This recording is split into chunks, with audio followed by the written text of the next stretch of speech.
i-try natin i-screenshot yung profile picture.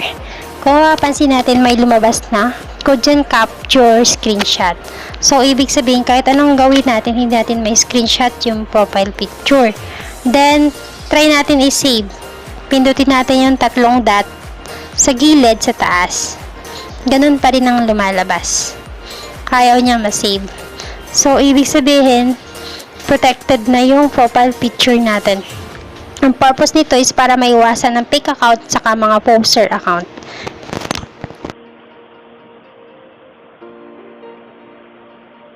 Tapos, try naman nating mag-open ulit ng panibagong account.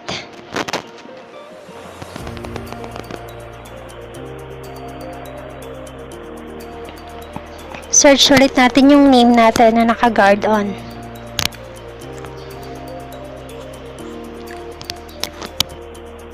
Then, try to screenshot again. Ganun pa rin yung lumalabas. Could dyan capture screenshot.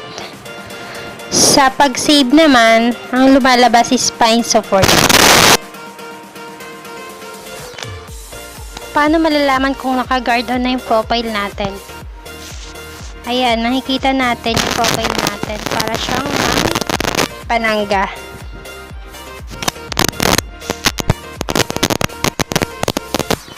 Ayan, shoutout nga pala sa Team Aisha Tap, Team League, saka Team BP na palaging lumalabas sa screen ng cellphone ko.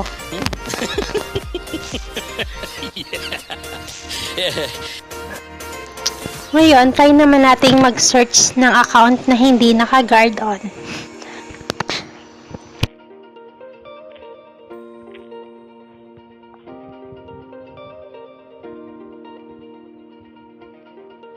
I-click natin yung profile pic.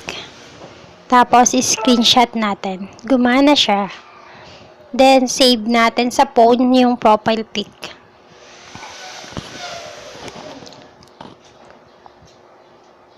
Tapos, check natin sa gallery. Yun, nandun siya sa screenshot. Saka sa camera. Yun, na-save natin na profile pic.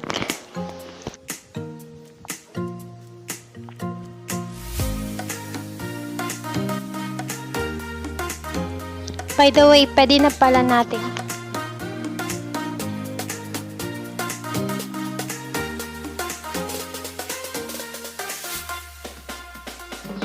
By the way, pwede pala nating i-on at saka i-off yung guard ng profile natin.